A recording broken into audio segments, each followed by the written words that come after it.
विद्यार्थियों, आज हम बात करेंगे राजस्थान की कुछ महत्वपूर्ण सिंचाई परियोजनाएं हैं। और सिंचाई परियोजनाओं में सबसे पहले हम बात करेंगे चंबल, और उसके बाद दुनिया की एक महत्वपूर्ण सिंचाई परियोजना, इसका नाम है इंदिरा गांधी नहर परियोजना। तो आज हम इन दो महत्वपूर्ण सिंचाई परियोजना की बात करेंगे। देखिए, सिंचाई परियोजना, इस टॉपिक शुरू करने से पहले इस बात को हमें समझना है कि ये सिंचाई परियोजनाएं किस काम की होती हैं, क्यों बनाई जाती हैं, इनके उद्देश्य क्या हैं।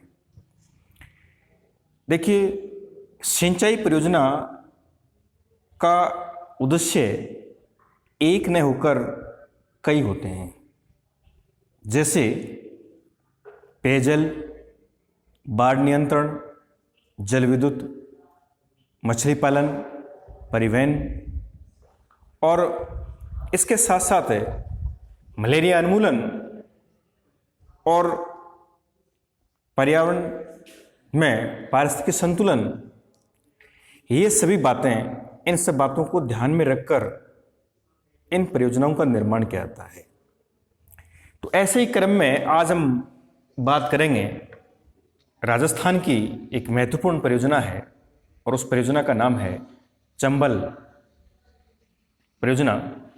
देखिए, चंबल ये राजस्थान और मध्य प्रदेश की संयुक्त परियोजना है। ये राजस्थान और मध्य प्रदेश और राजस्थान की संयुक्त परियोजना है। इस परियोजना में दोनों स्टेट की जो भागीदारी है वो 50-50% है। और ये परियोजना राजस्थान राज्य के लिए बेहद महत्वपूर्ण है।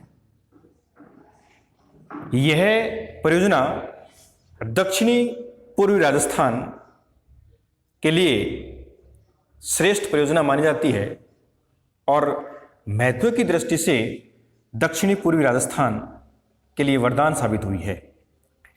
इस परियोजना बनाने के जो पीछे मुख्य उद्देश्य है वो है पेयजल, बाढ़ नियंत्रण, सिंचाई, जल विद्युत और पर्यटन, मछली पालन। इन सब बातों को ध्यान में रखकर इस परियोजना का निर्माण किया गया। अब उसके बाद में देखते हैं कि इसकी स्थिति क्या है।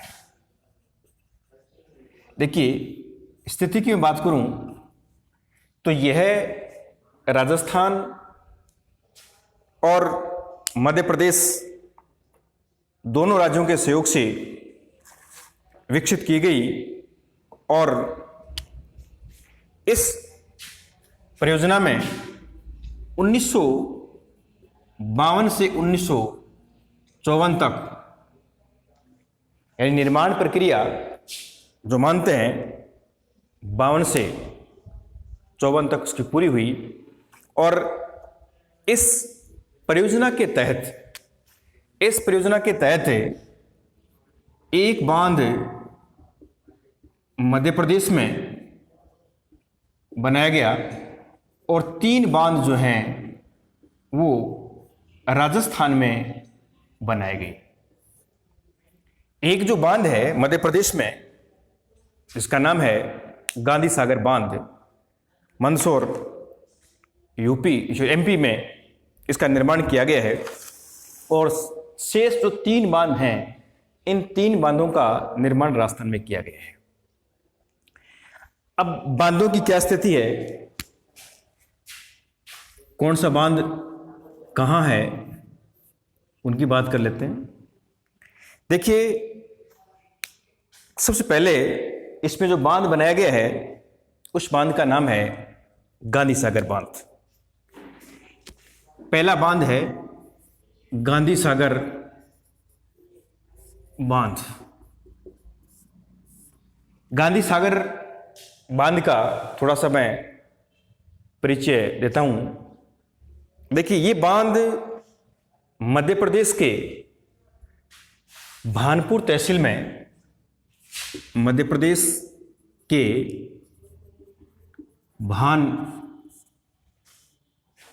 पूरा तहसील है।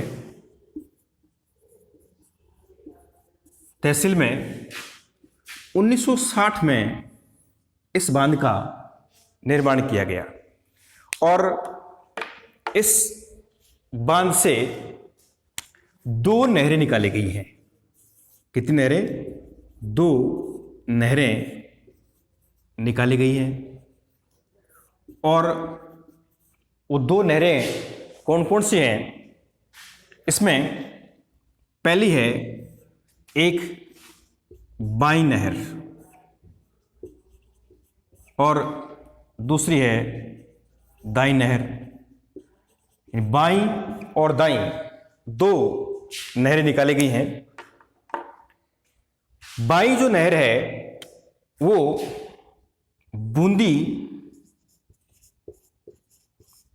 बूंदी जिले के लिए प्रस्तावित है और बूंदी जिले में प्रभावित होकर मेज नदी में मिल जाती है। यानी विशेष तौर से बाई नहर बूंदी के लिए बनाई गई है और ये नहर आगे जाकर के मेज नदी में मिल जाती है। इसके बाद में दाई नहर पर एक जल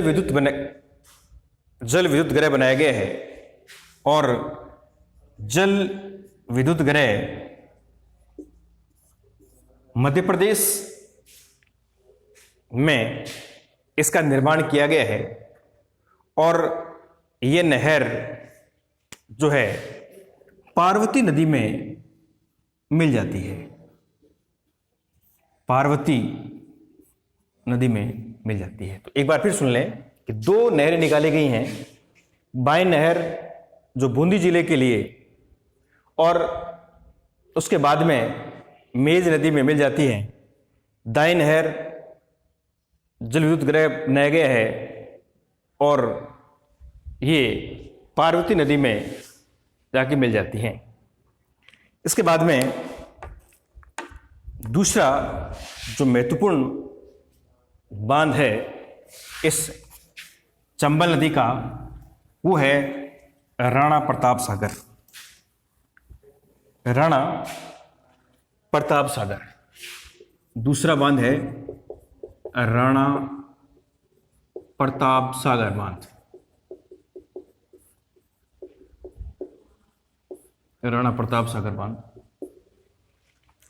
देखिए ये बांध जो है राजस्थान के चित्तौड़गढ़ जिले में रावतभाटा और रावतभाटा में 1970 में बनाया गया और इसी के पास एक चूलिया जलप्रपात भी बनाया गया है। तो एक बार इसको देख लें कि राजस्थान के चित्तौड़गढ़ जिले में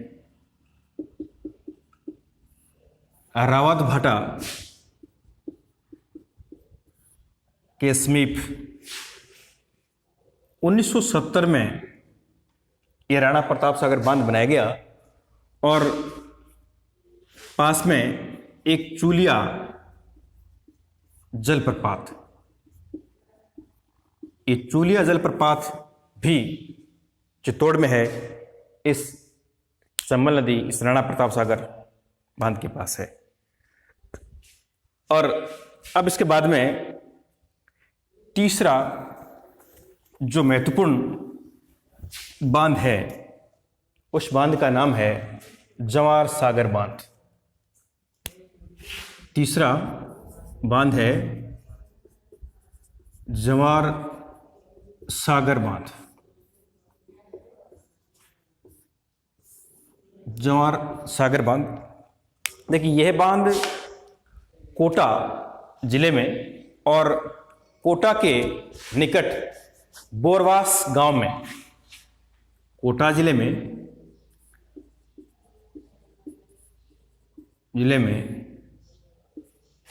कोटा के पास बोरबाश गांव या बोराबाश गांव के निकट, ये गांव है और गांव के निकट ये बांध बनाया गया है। इस बांध से रावत भाटा जो है वो 38 किलोमीटर आगे उत्तर की ओर है और यहाँ एक जल विद्युत गृह भी बनाया गया है, जल विद्युत गृह इसी बांध पर। इसके बाद में चौथा और जो महत्वपूर्ण बांध है उसका नाम है कोटा बैराज। कोटा बैराज, जो कोटा बांध भी बोलते हैं, कोटा जिले में है ये। देखिए, कोटा बैराज कोटा जिले के लिए सिंचाई के उद्देश्य के लिए इस बांध का निर्माण किया गया और इस से भी 2 नहरें निकाली गई हैं, दाएं और बाएं। जो दाएं जो नहर है, दाईं नहर और एक बाईं नहर,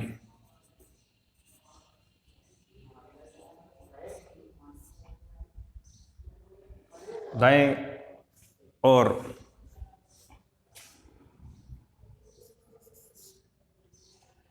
बाईं नहर। देखिए, दाईं नहर पार्वती और परवन नदियों को पार करके, पार्वती और परवन नदी को पार करके ये एमपी में चली जाती है और बाईं नहर जो है ये कोटा और बूंदी,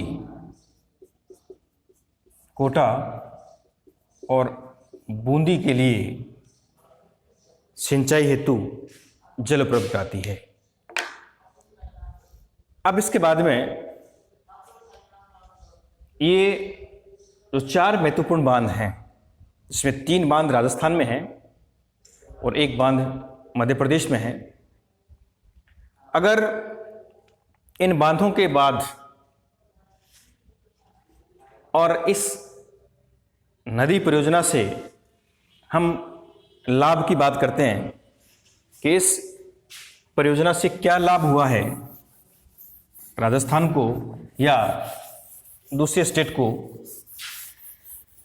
देखिए, चंबल परियोजना के मैं लाभ की बात करूं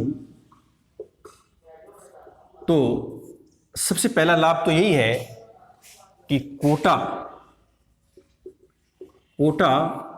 को औद्योगिक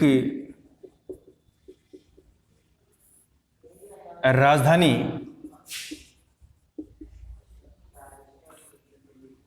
बनने का कारण ये चंबल है।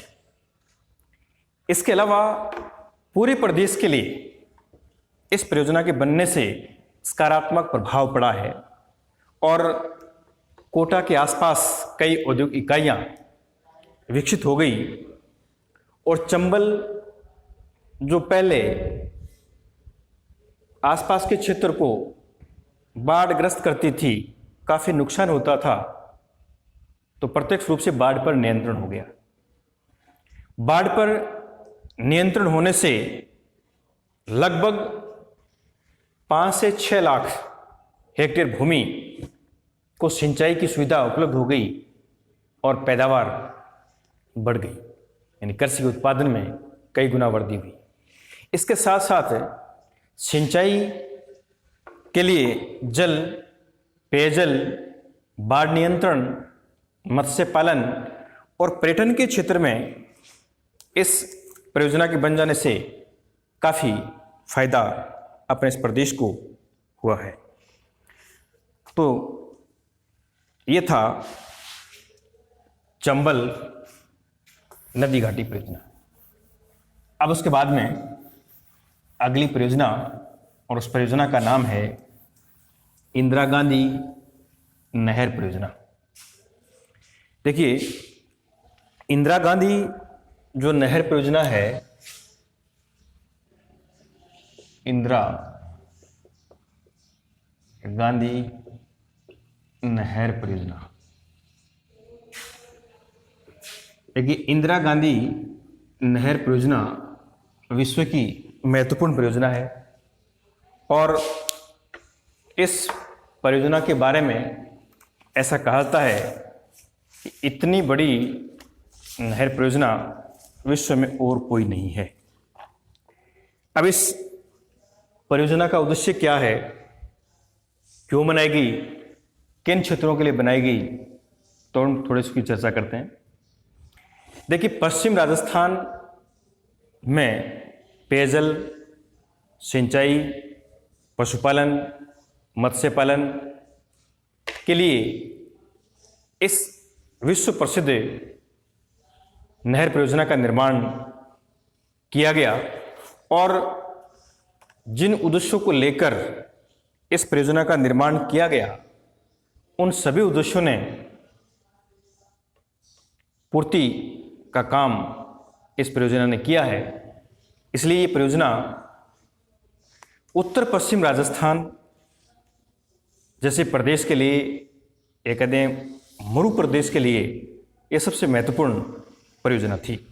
जहाँ एक बूंद पीने के लिए पानी नहीं था, उन क्षेत्रों में सिंचाई के द्वारा आज बागान हैं, अच्छी पैदावार हैं। तो ये उत्तर पश्चिम राजस्थान के लिए गंगा से भी बढ़कर है। इसलिए ये अपने राजस्थान प्रदेश की जीवन रेखा कहलाती है, लाइफलाइन ऑफ राजस्थान कहलाती है।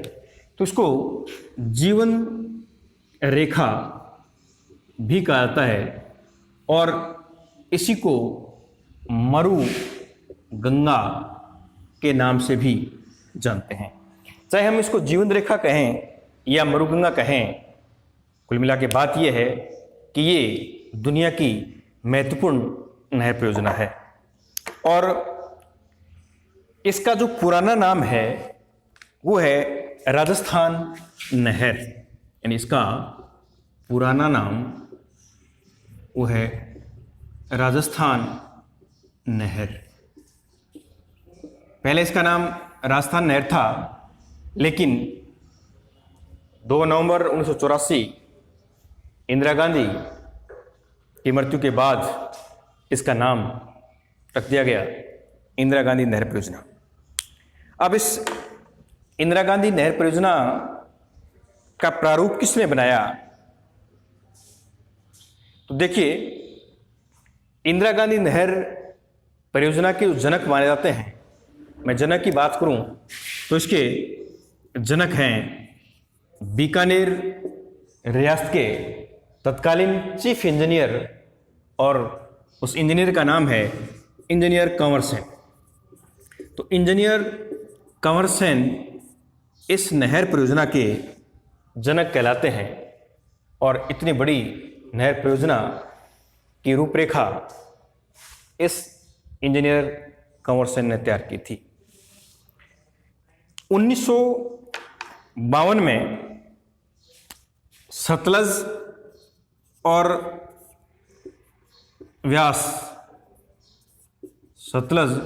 व्यास नदियों के पानी को इकट्ठा किया और एक बैराज बनाया गया। उस बैराज का नाम है हरिके बैराज। यानी इसका जो उद्गम स्थान है, उद्गम स्थान है पंजाब में, एक फिरोजपुर ज़िला है, फिरोजपुर ज़िले में एक स्थान है हरिके, और हरिके बैराज इस नहर परियोजना का उद्गम स्थान है। तो ये निकलती है हरिके बैराज से, और हरिके बैराज से निकलने के बाद कुछ हरियाणा, उसके बाद राजस्थान के हनुमानगढ़ जिले में टीबी तहसील में प्रवेश करती है और हनुमानगढ़, गंगानगर, बीकानेर, जोधपुर, जैसलमेर, बाड़मेर, इसके अलावा चूरू, नागौर, झुंझुनू और सीकर लेके कुछ गांवों को भी ये पीने के लिए पानी उपलब्ध कराती है। और हनुमानगढ़, गंगानगर, बीकानेर, जोधपुर, जैसलमेर, बाड़मेर जिलों को पेयजल के साथ साथ सिंचाई के लिए भी जल उपलब्ध कराती है। अगर इसकी कुल लंबाई की मैं बात करूं तो इसकी कुल लंबाई जो है, कुल लंबाई और वह है 649 किलोमीटर। टोटल लंबाई 649 किलोमीटर है। और इस नहर का जो निर्माण है 2 चरणों में पूरा किया गया। और प्रथम चरण की मैं बात करूं तो प्रथम चरण में इस नहर का जो नाम दिया गया वो है राजस्थान फीडर। अब राजस्थान फीडर कहां से कहां तक है और मुख्य नहर कहां से कहां तक है? देखिए, राजस्थान फीडर जहां से इसका उद्गम स्थान है, हरिके बिराज पंजाब से लेकर के हनुमानगढ़ जिले में एक गांव है मस्जिता वाली हेड। हरिके बिराज से लेकर मस्जिता वाली हेड हनुमानगढ़ तक ये राजस्थान फीडर कहलाती है, या इसको फीडर नहर कहते हैं। और उसके बाद में मुख्य नहर वहाँ से लेकर के मोहनगढ़, जैसलमेर तक थी, लेकिन वर्तमान में इसको गडरा रोड, बाड़मेर तक कर दिया गया है। तो सबसे पहले बात कर रहा हूँ प्रथम चरण। इन 2 चरणों में इस नहर का निर्माण 2 चरणों में पूरा हुआ। 2 चरण थे। पहले चरण, प्रथम चरण की बात कर रहा हूं। प्रथम चरण, देखिए, प्रथम चरण के अंतर्गत फीडर नहर का निर्माण किया गया। फीडर नहर का निर्माण, यानी जो पहला चरण था उसमें फीडर नहर बनाई गई। और फीडर नहर जो है वो हरिके बिराज से, हरिके बिराज से मस्जिता वाली हेड तक, इन हरिके बिराज से मस्जिता वाली हेड तक ये फीडर नहर कहलाती है, जिसकी लंबाई 204 किलोमीटर है। यानी इस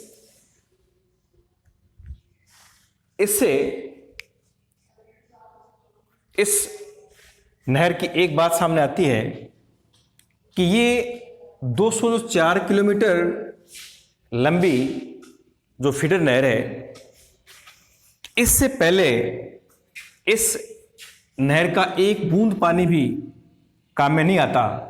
उसके बाद वितरिका बनाई गई है और मस्जिता वाली जो हेड है यहां से पहले इसकी वितरिका निकलती है।